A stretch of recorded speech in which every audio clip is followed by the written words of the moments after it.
Hello and welcome to another edition of the Osceola's Reeling the Men Recruiting Report. My name is Pat Burnham, and I'm joined today by Charles Fishbein, our Osceola recruiting analyst, and Osceola recruiting writer Cade Stransky, who we're going to introduce everyone to a little bit later in the show. But Fish, big day for Florida State. FSU got the commitment of outside linebacker prospect Blake Nicholson from Manteca High School in Manteca, California.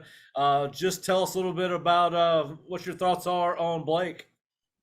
I really like his athletic ability. I once spoke to Butch Davis about this because he has such a good, he does a great job of evaluating linebackers. And one thing he always looked for in great linebackers is guys that also played running back, that ability. They understand what the defense is trying to do. So now they become like almost the captain of the defense. The instincts are there. He's got all the skill set that you want in a linebacker. He can run.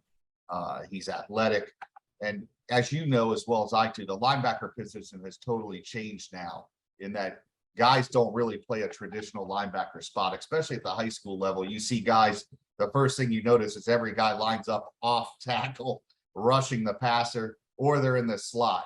He's one of those same guys, but you look for certain traits. His ability to run laterally when he's running, you could tell he's shifty. He's got very good feet. He's got a high football IQ. So I think he's going to have no problem adjusting to playing linebacker at the next level. And I think FSU got a good one here. Well, let me ask you this. He's rated as the 32nd best outside linebacker in the country by Rivals. Obviously, one of the best players in the state of California. FSU beat out Oregon and UCLA, among others. What does it say about Mike Norvell and his staff that you could go in, or you go all the way across the country and beat Oregon, UCLA, Washington, Arizona State, USC, all those schools reportedly had offered Blake, and of course we had heard back before fall camp started, Fish, that Blake was leaning heavily towards Florida State. We thought he was coming to Florida State. I think we both future casted that he would pick Florida State. But how is FSU able to attract Blake all the way across the country? I think the fact that his parents are willing to move with him wherever he was going to go makes a big deal. You're talking a kid across the country, and the parents have to approve of it. Now that the parents are going to move to Tallahassee with him, or I don't know, maybe they move to Jacksonville or someone close to him in Florida, that is a huge deal in this whole thing when you're trying to recruit a kid all the way across the country like this. So I think that's big. Also, I think it's a trust factor. He's felt comfortable with Coach Norvell and Coach Randy Shannon. They have made him feel comfortable. Coach Shannon's coached a ton of great linebackers in the history of his coaching career. So I'm sure Coach Shannon impressed him with the guys that he probably listed that he's coached both at Miami, Florida, UCF, and all the way up to what he's done at Florida State. And you look at what he's done with Tatum Bethune. He coached him at UCF. That was a kid that wasn't a highly rated prospect coming out of high school. That's now probably going to be an all-conference player at Florida State this year. So, kids want to know that they're going to get coached up. They're going to get developed. All the words that, the fans and everybody like to use.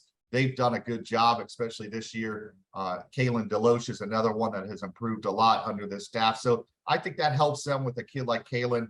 With Nicholson, in that they've proven that they could get a guy that is talented, athletic, maybe hasn't played a whole lot of linebacker, and develop him into a future maybe an All-American or All-Conference player and a potential NFL player down the road. Well, let me ask you this. There are certain coaches, when I know they have offered a kid, and even certain schools, depending on the position, that have legitimately offered a kid, or it's a committable offer. You mentioned Randy Shannon. In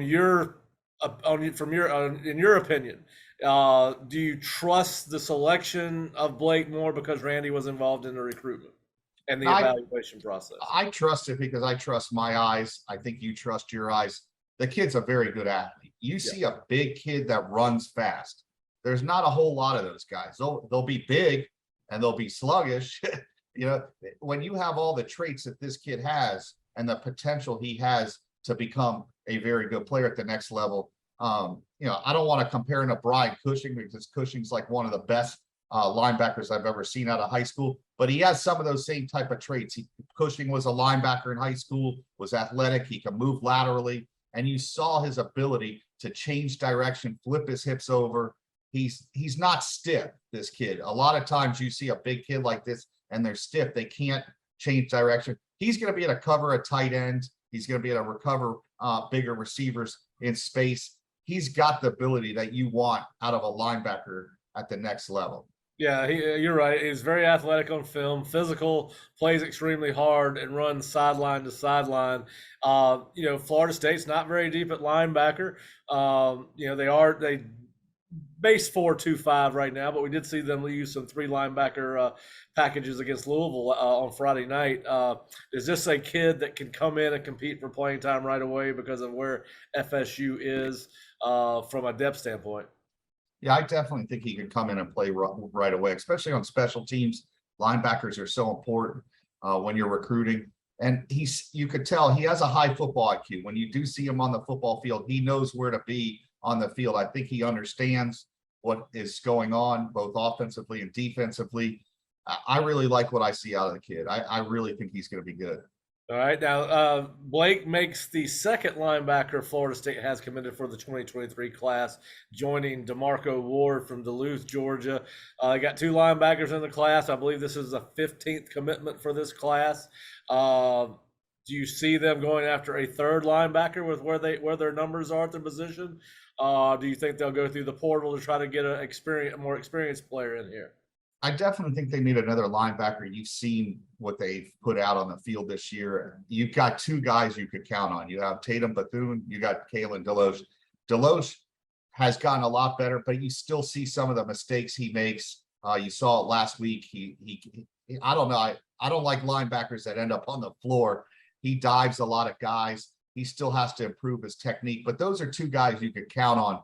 Really, who else on that team at linebacker can you count on other than those 2 right now? So I still think they need to improve that area. There's not a lot of depth there. We've heard good things about Omar Graham, but he's still a freshman, so he needs time to develop. If Tatum Bethune goes to the NFL after this year, you need an experienced guy. So I definitely think they'll go to the portal and bring somebody in that has played and has experience. All right. Well, listen, it was a great get for Florida State. We've been anticipating this commitment. We thought he might commit when he was on his unofficial visit in July to watch Florida State open fall camp. Stayed 5 or 6 days. We saw him just about every day at practice. Was there for Florida State's Seminole Showcase. So, again, a great commitment. Florida State goes across country to land the commitment of 3-star linebacker Blake Nicholson, and he is, again, the second linebacker prospect in this class that is committed to Florida State, in addition to DeMarco Ward from Duluth, Georgia. Fish, moving on, there's going to be some excitement later on this week. A 5-star commitment, Hakeem Williams, wide receiver from Fort Lauderdale, Stranahan, is down to Florida State, Texas A&M, Miami, Alabama, and Pitt, if I'm staying corrected. If you go back and go through all the recruiting services and including ours, the picks are kind of all over the place, right, for where he may end up. What are your thoughts on Hakeem Williams? We know he's a outstanding prospect, but maybe just looking forward to the 23rd when he commits. What are your expectations as of today? It looks good for Florida State. It looks like he's leaning towards the Seminoles. They've come from way behind. Like I said early on, I thought they had less than a 10% chance to land him, but this is going to still go all the way to signing day. They've got to continue to play well on the field. Hakeem is a big time recruit, so as well as I do, the value of him is going to continue to go up because he's a major need. He's a big receiver that can run fast. Those guys are hard to find. I know everybody thinks these kids grow on trees, but they don't. He's 6'4". He's a legit 4'4" kid. He can take a 5-yard hitch, go to the distance anywhere on the field. Those guys that are big and can run fast, you see very few of them in the NFL, let alone college. But when you find one of those guys, the value of that type of player goes up. He's going to continue to go up as the season goes along. But FSU stands in a good spot right now, heading into Friday. I feel he's leaning that way. He does have a former teammate. I don't know how much of a difference that's made with Omar Graham, but it can't hurt. but right now it looks like Florida State's in the lead heading into Friday. Well, let me ask you this. Obviously, timing is everything, right? And we all know these commitments are non-binding. They still got to sign a scholarship in either December or February. But Hakeem's commitment date happens to come after FSU had a great day passing the ball against Louisville, where it saw Johnny Wilson catch 7 balls for 149 yards. Meanwhile, Texas A&M and Miami both struggled offensively to throw the ball in their game that they played against each other. Does any of that would that have any impact on his decision? Seeing, or it can't hurt Florida State, right? Yeah, it can't hurt. But look, I mean, Texas A&M and Miami could sit there and say, "Hey, listen, we don't have somebody like you as well." So that kid may sit there and go, "Oh, there's an opening there," but it can't hurt. I mean, Florida State has had 3 weeks in a row where a different player has led the team in receiving and had good games. You had Portier in the first game, you had Ontario Wilson in game 2, and now Johnny Wilson. So they spread the ball around, and the opportunity is there in this offense to make big plays and put up big stats. They haven't done it till this year, but this year they've proven that they could get it done in the passing game. So Hakeem has to like what he has seen so far heading into this season. Well, it could be a huge week for Florida State if they're able to nail down Nicholson and Williams. And so we'll see where it goes. Now, the Osceola and Rivals nailed down an important prospect about a week and a half ago when we were able to get Kade Stransky to join the team as a recruiting writer and recruiting analyst. And Cade is on the call with us today. And Cade, you're obviously the smartest guy on this call. Cade came to Florida State from Grand Rapids, Michigan as a FSU presidential scholar, which is something that Fish and I did not even know existed. So a scholar, academic scholarship, that is. And then obviously Cade was well, not obviously. We're arguing whether he's the best athlete on the call today, but he is a 3-sport athlete in high school. I believe he played football, baseball, and basketball, right, Cade? Yep. All right. Well, first of all, Cade, welcome. Welcome to the team. Yeah, it's great to be here. And what you're going to learn about the Reeling Him In segment is you got to fight for time with Fish and I. No, it's been great so far. Talking to recruits, excited to go to practice tomorrow. Hopefully going to get in the press box for a game. But yeah.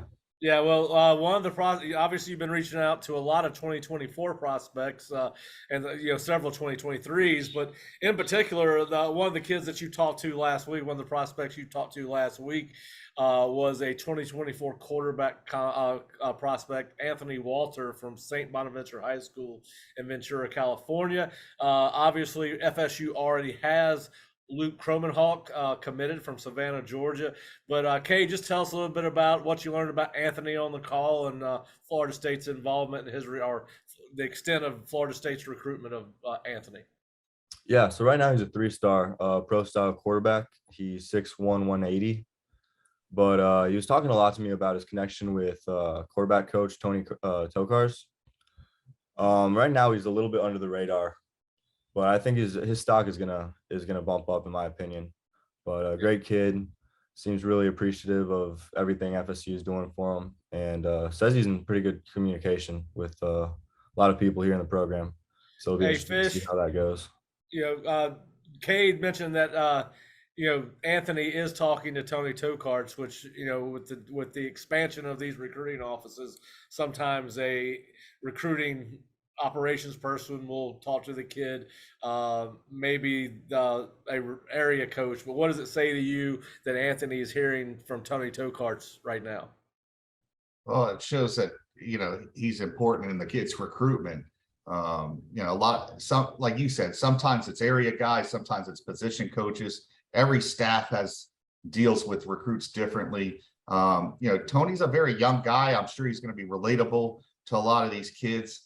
And if the quarterbacks continue to play at the level that they've played that position, those kids are going to start listening to Tony, because he's being involved in all the play call, the quarterback coaching. So I think it's important that he's involved with some of these kids, because it shows that they relate to him, and we've talked about it. They need other guys on the staff to step up that become big time recruiters, because the one thing that they've shown is that they could evaluate the transfer portal, but I think they definitely need some guys on that high school side to be able to pull some guys in that are top rated kids. And maybe Tony's one of those guys. We don't know. He's just so young to the game. We haven't really had any experience or proof that he could do it until now. Yeah, another young prospect, 2024 prospect that was offered by Florida State recently, was from offensive lineman from Mississippi that Cade talked to, Toccofah Lewis. Cade, tell us a little bit about your conversation with Toccofah and his coach. You got a lot of information from his coach. Tell us a little bit about where Toccofah is in his recruitment. Yeah, I really liked what his coach had to say about him. So he's 6'4", 280, from Pearl High School, Mississippi.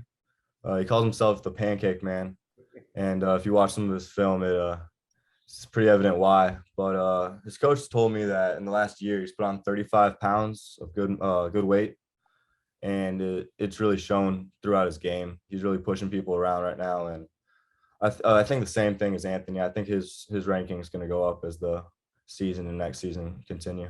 Yeah, Florida State's probably his biggest offer to date, but there's certainly going to be no shortage after, as you said, after you watch his film. He's gonna be a guy that will see his recruiting profile continue to get bigger. Well, Cade and Fish, first of all, Cade, we're glad to have you, man. We hope you're having fun. Look forward to seeing more. We're working on. I know you got another article coming today with a 2024 wide receiver that will go up on the site shortly.